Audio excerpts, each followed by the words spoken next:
Why does the standalone MPC step sequencer exist? Freebie.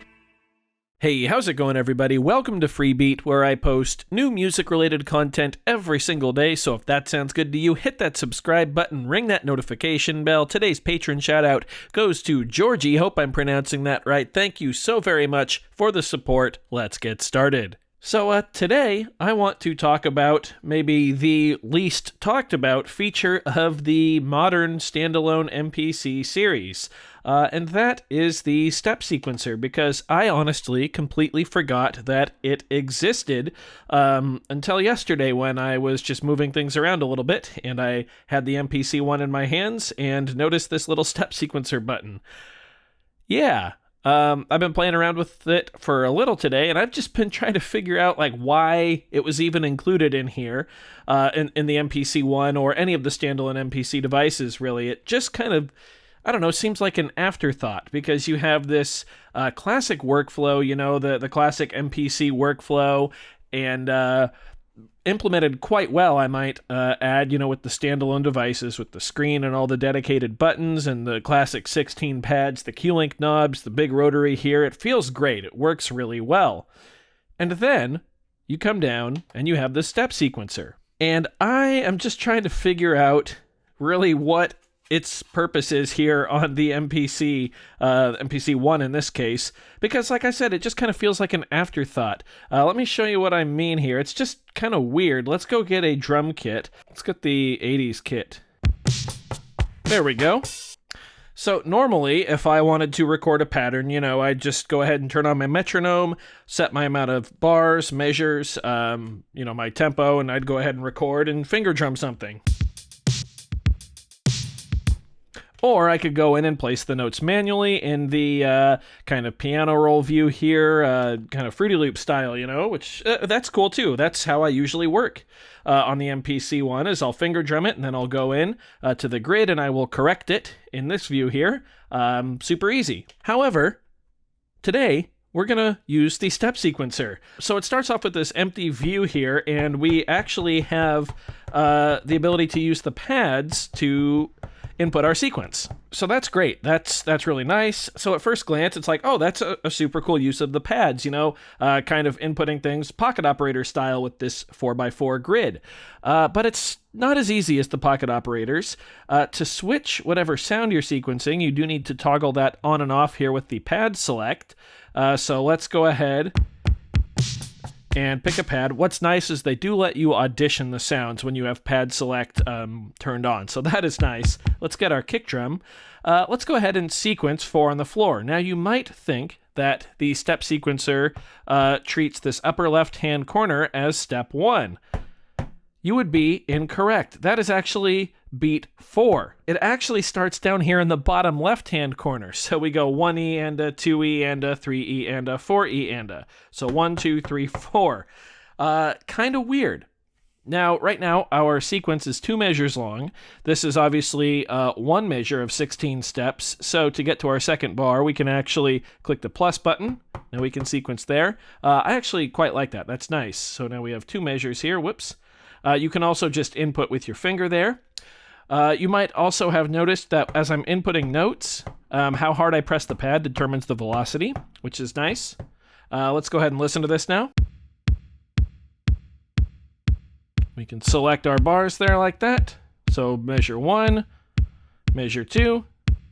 Not sure if you can see on the screen, it says right there, bar 1. And that's cool.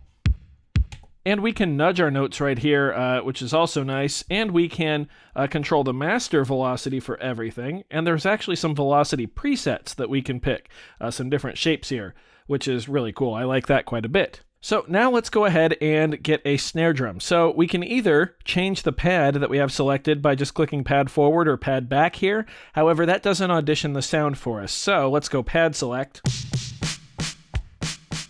Now we can audition. I want to use this sound right here. So now let's go ahead and sequence that. And of course, we need to remember that this is beat 1, so this is beat 2, this is beat 4. Then we need to go to measure 2 and do the same thing.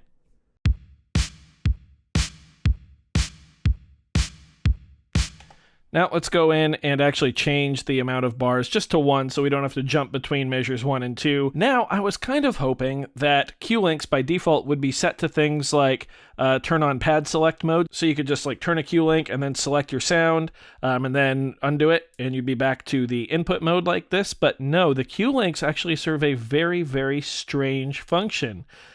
They act as different steps on the sequencer as well. So look at that. We're putting something on step 1, step 2, step 3, step 4, and then if we go to the different pages, we're affecting the actual steps themselves. It's really different and really weird, not gonna lie. I have no clue why you'd want to do that.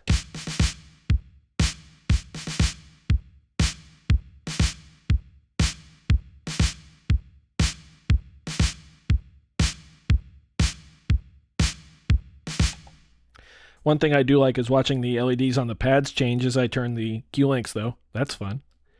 But you see what I mean? It's just really weird. Like, it doesn't really make sense, especially considering the MPC's normal workflow. This just doesn't make a whole lot of sense to me. And, yeah. I'm going to go ahead and sequence some hi-hats in here.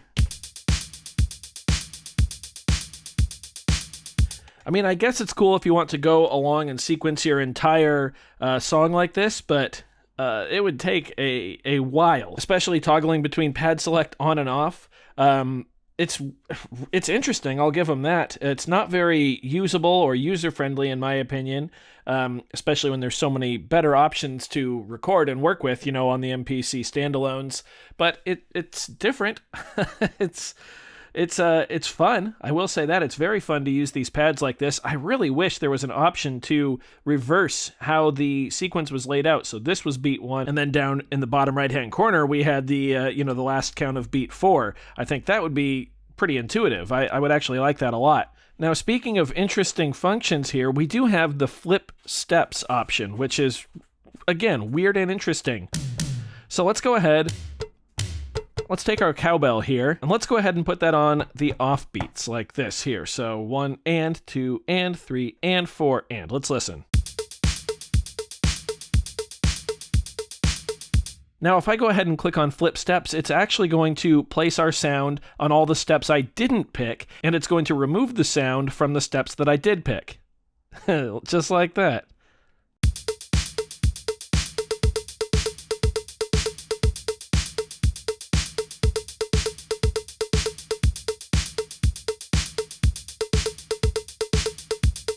And you can do that for whatever track or whatever sound you have selected. So let's go down to our kick drum. How do I get to the kick drum? Oh, pad select. There we go.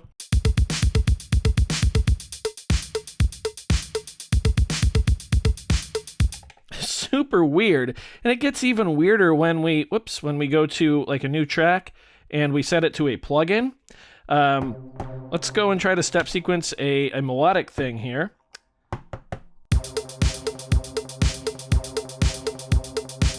Now this becomes really unusable in my opinion because you have to go to pad select and then select the pad that has the pitch that you want to sequence. Super weird.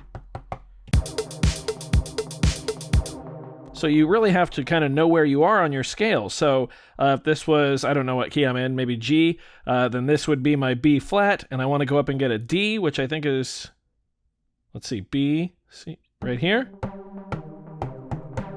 Yeah, that makes sense. Okay, let's go ahead and sequence that then. Here we go. Actually, we'll do offbeats for this one.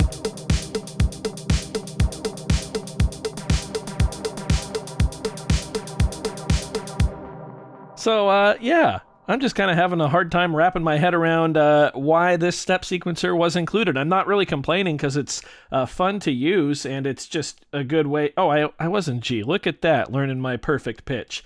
But yeah, it's just kind of a goofy thing that just feels kind of tacked on at the end here, and not really sure why. So if anyone has any insight, please let me know. If you own a modern standalone MPC product, pull up the step sequencer and give it a shot.